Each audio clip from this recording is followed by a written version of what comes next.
Adémọ́lá Adeleke kọlu Olagunsoye Oyinlola, gómìnà ìpínlẹ̀ Ọ̀ṣun tẹ́lẹ̀. Ó ní inú burúkú ni ọkùnrin ọmọ òkùnkùn yìí ní sí àwọn ẹbí Adeleke o, nítorí ẹ̀ gan ni kò ṣe faramọ́ òun nídìí òṣèlú. Lórí tẹlifíṣàn Arise gan ló ti sọ̀rọ̀ òun, ṣebí ọmọdé bá kọyán àná, níṣe làwọn àgbààgbà máa ń fìtàn balẹ̀. Èyí ni ohun tí gómìnà Adémọ́lá Jackson Adeleke sọ nípa Oyinlola. Governor Oyinlola is so jealous of me and jealous of the Adeleke family. He contested with my liberal. In fact, Sherubawan, the first executive governor of Osun State, brought in, to come and do politics after he retired from the military. So he has never supported the Adeleke family, and we're always supporting him.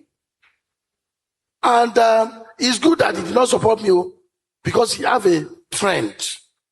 Because maybe if you go and support me, anything can happen. In 2000 when I was wanted to do Senate, he did not support me.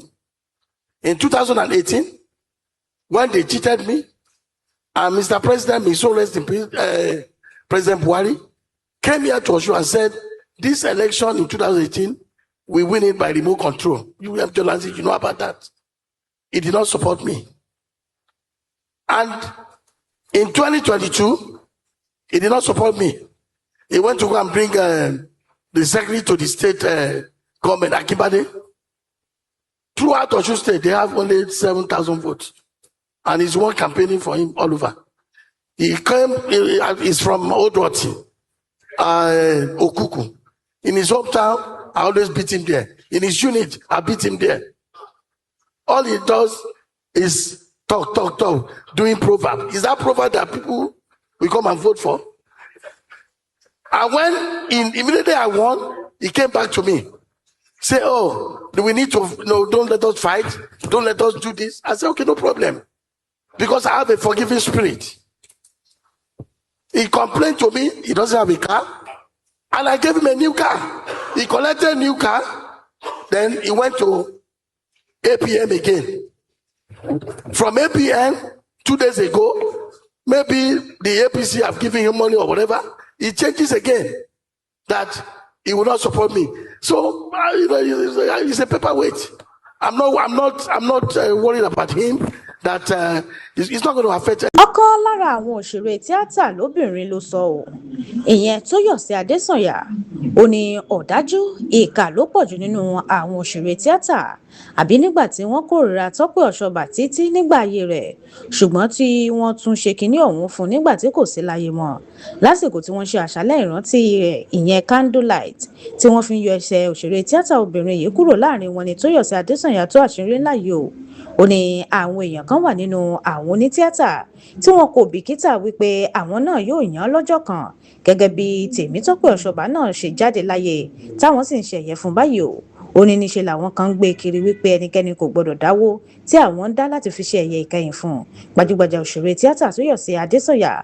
Òun náà ló ti fẹ̀sùn kan àwọn kan lára àwọn akẹgbẹ́ rẹ̀ wípé wọ́n kọ̀ láti ṣèrànwọ́ fún ìsìnkú òṣèré tó kú, ìyẹn Tèmítọ́pẹ́ Ọ̀ṣọ́bà, nítorí wípé wọ́n ní kò sí lára ẹgbẹ́ TAMPAN.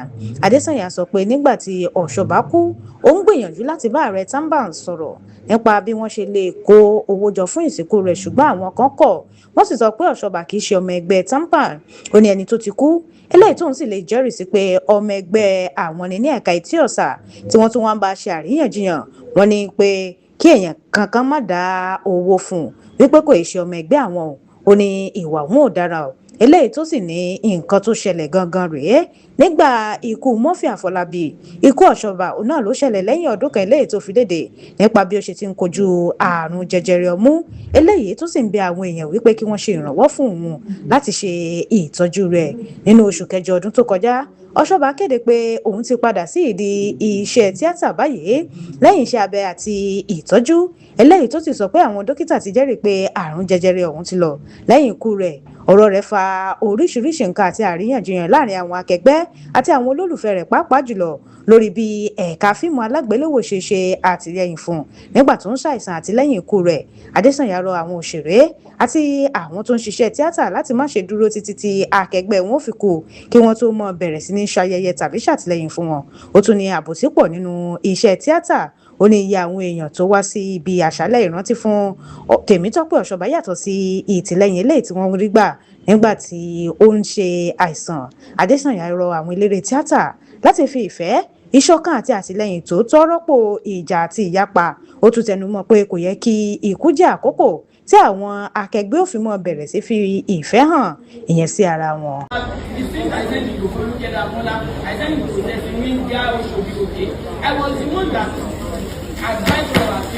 Let's come together as one. This is my candid advice to you all. Tabarira Wakama Shoduaye. Me, Olademi, for the past 32 years that I've been practicing this trade, Mole Soko Yoruba Jerry. Someone is dead, and she told local Kiri. The man the support. To the extent we have CW Central Working Committee of Rampan, the largest body for those of us who are national officers or state officers here. Want to learn something that to come and contribute a time. I was expecting Lagos State Rampan. I told the president, I talked to Shako, educate, celebrate anytime we read more. That is my candid advice to each and every one of us. Now we are here crying, saying we are celebrating her. Can the contribution to your make when she was alive? Anyways, talk back on the river. We will so continue to rest in peace. Gómìnà Adémọ́lá Adeleke ti kìlọ̀ ńlá fún Gboyega Oyinlola o. Ó ti ní kí ọkùnrin ìbátan ààrẹ Tinubu yìí lọ sinmi kó yẹ jàǹpátá mọ́ látàrí ìlòkulò tí òun lò lásìkò tó wà ní ipò gómìnà tó ń fi gba ìṣàkóso ìpínlẹ̀ Ọ̀ṣun lọ́wọ́ rẹ̀. Ó ní ìtara ẹgbà tó jẹ lọ́wọ́ òun náà ló ṣe ń lọ káàkiri báyìí nínú èyí tó fi ń fi ara ní àwọn èèyàn ìpínlẹ̀ Ọ̀ṣun. Gómìnà Adémọ́lá Adeleke ní gbogbo àwọn tí wọ́n ń sọ̀rọ̀ wípé òun ń jó, òun náà ni wọ́n ń jowú òun torí wípé wọn ò lè jó. Ó ní orin àti ipa ijó òun náà ló wà nínú ìran òun. Bákan náà ló sọ pé kò sí ẹnikẹ́ni tó lè ní kó mọ̀jò mọ́. Ó ní bí òun ṣe ń jó lòun ṣiṣẹ́ gẹ́gẹ́ bí gómìnà torí wípé ijó àti iṣẹ́ ló jẹ́ nǹkan méjì tí ò jọra wọn, eléyìí tó sì jẹ́ pé àsìkò ó wà fún gbogbo nǹkan. Bákan náà ló tún sọ̀rọ̀ nípa gómìnà àná ní ìpínlẹ̀ Ọ̀ṣun Gboyega Oyinlola bó ṣe ti ń ta lára pé òun kópa tiẹ̀ bò ó tóun sì jáwé olúborí nínú ètò ìdìbò tó kọjá. Gboyega òun náà ni ó ní òun lò pé òun jẹ́ ìbátan rẹ̀ láti ṣe ọ̀pọ̀ ìdàrúdàpọ̀ ní ìpínlẹ̀ Ọ̀ṣun.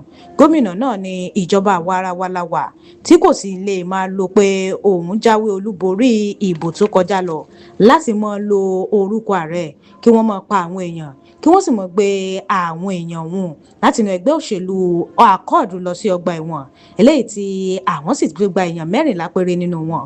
Ó ní ọ̀kan lára àwọn olùdíje wọn nínú ẹgbẹ́ òṣèlú ọ̀hún Àlàbá Pópóọlá òun náà ló sì wà lọ́gbà ẹ̀wọ̀n l'Àbújá o.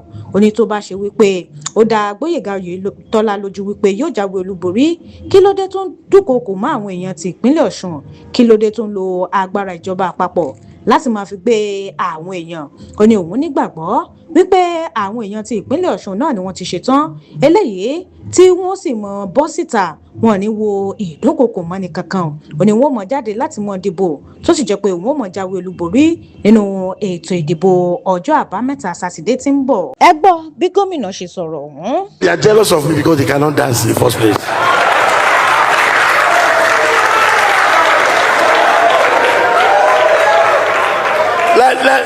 Let me tell you something.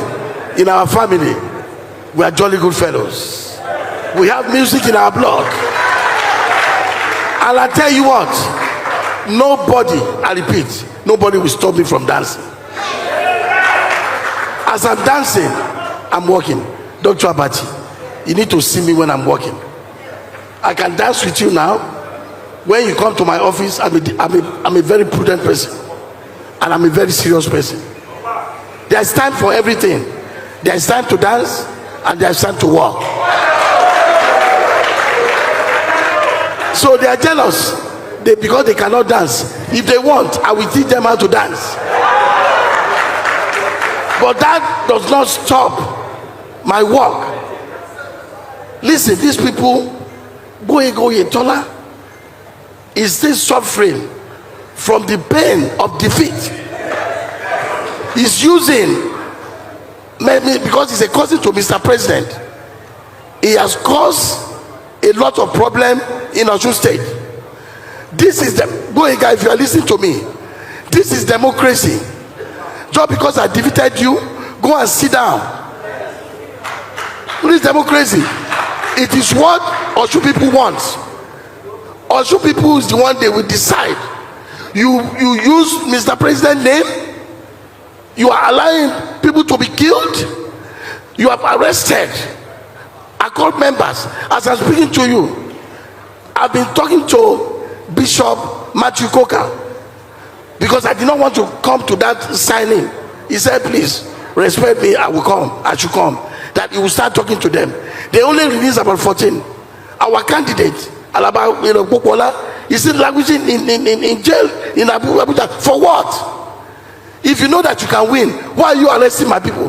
Why are you using federal might to arrest, to intimidate? Osun people, and I know they are ready. There's no amount of intimidation. The work that I've done speak for itself. Come this Saturday, I'll be victorious.